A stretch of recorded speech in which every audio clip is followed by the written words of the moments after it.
Enough talk. Let's jump straight into the deep end and see if we can keep our heads above water, or in this case, the fire. Yes, there are many delicious dishes that you can make without fire, but to be a cook, you really need to be able to wield and control heat.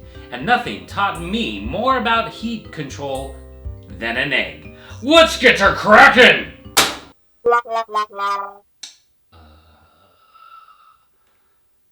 Lesson 5. Tools of the trade.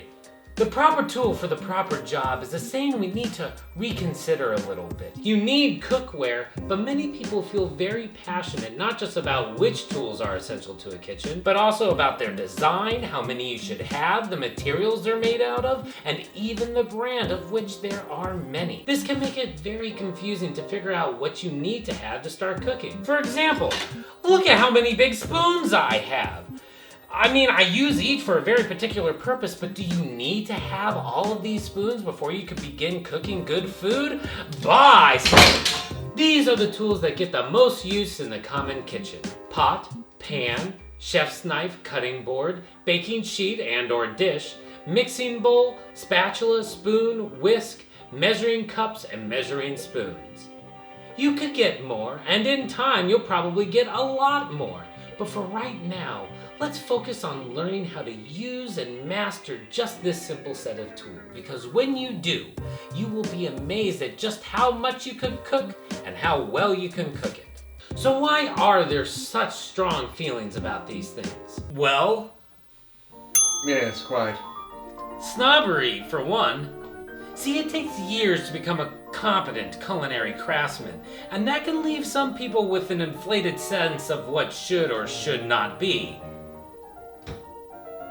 Are these plates plastic? But remember that when you cook for people in your home, it's an intimate thing, and that what you feel will affect the taste of the food. So I say that snobbery needs to stay the hell out of the kitchen. Huh? Unhand me, you knave! Well, I never. Another reason is that it does actually matter. Quality, durability, functionality, if it even works at all. They all make a big difference when cooking. For example, you want to try to find pots and pans with a heavy base. A thin base heats unevenly and also doesn't retain heat very well, which can lead to your food burning. I'm a guy who thinks that you can make good food with just about anything, but using good tools just helps you make your food that much better, so quality is an important factor. It's just not the important factor. For one, high-grade cookware can cost a lot of money. A fully stocked kitchen will cost thousands of dollars. I don't have thousands of dollars. Granted, you can find top-notch yet affordable cookware online or at restaurant supply stores, but even then, a bare-bones kitchen will set you back hundreds of dollars. I don't have hundreds of dollars. Don't misunderstand me. You need to be working with decent tools, and a good rule of thumb is that you want to buy the best that you can now and save up for the rest later. But what is more crucial is that you learn proper technique, that you learn to observe your cookware and how it acts when you use it in different ways, that you learn how to clean and take care of your tools when they're done. One exception is your knife. It doesn't need to break the bank, it doesn't need to come in a set, and it doesn't need to be a designer name.